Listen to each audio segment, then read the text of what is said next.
శ్రీ గురుభ్యో నమః. శ్రీమాత్రే నమః. శ్రీకృష్ణ భగవానుడు అనుగ్రహించినటువంటి అద్భుతమైన భగవద్గీత శ్లోకాలలో ఉన్న అంతరార్థాలను మనం ఒక్కొక్కటి అనుభవిస్తూ వస్తున్నాం. అందులో మొదటి అధ్యాయం అర్జున విషాద యోగం. ఇందులో మనం ఏ సందర్భంలో ఉన్నాం? అర్జునుడు కోరిన విధంగా శ్రీకృష్ణుడు యుద్ధానికి సిద్ధంగా నిలబడి ఉన్న ఇరు సేనల నడుమ రథాన్ని తీసుకెళ్లి నిలిపి, ఓ పార్థ, యుద్ధానికి సిద్ధంగా నిలబడి ఉన్న కౌరవ సేనను చూడుము అని కృష్ణుడు చెప్పిన సందర్భం వరకు మనం తెలుసుకున్నాం.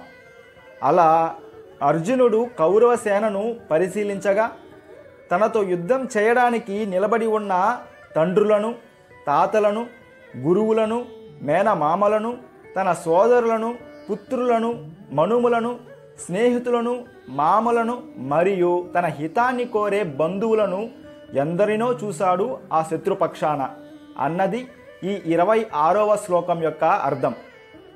తత్ర అపశ్యతు స్థితాన్ పార్థః పితॄనత పితామహాన్ ఆచార్యాన్ మాతులాన్ భాతృన్ పుత్రాను పౌత్రాన్ సఖింస్తదా స్వసురాన్ సుహృదశ్చైవ సేనయోరుభయోరపి అని ఆ యుద్ధరంగంలో తనతో పోరాడడానికి నిలబడి ఉన్న బంధువులను చూశాడు.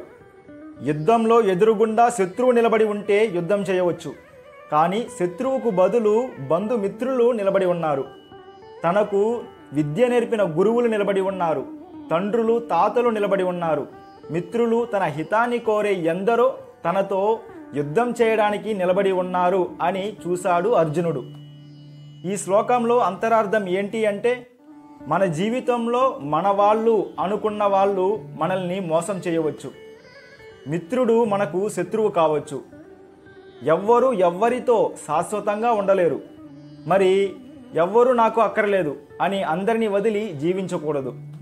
అందరితో, అన్ని బంధాల వారితో కలిసి ఉండాలి. ఎలా అంటే తామరాకుపై నీటి బిందువులా అంటి అంటకుండా ఉండాలి. మరి ఎవరు నాకు శాశ్వతం అంటే భగవంతుడు మాత్రమే శాశ్వతుడు. కాబట్టి మన యొక్క బంధాన్ని భగవంతుడితో ముడివేయాలి అన్నది ఈ శ్లోకం యొక్క అంతరార్థం. అలా తన బంధుమిత్రులను యుద్ధరంగంలో చూసిన అర్జునుడు తరువాత ఏం చేశాడన్నది మరొక భాగంలో తెలుసుకుందాం. కృష్ణాయ వాసుదేవాయ దేవకీ నందనాయ చ నందగోపకుమారాయ గోవిందాయ నమో నమః. శ్రీమాత్రే నమః. శ్రీ గురుభ్యో నమః.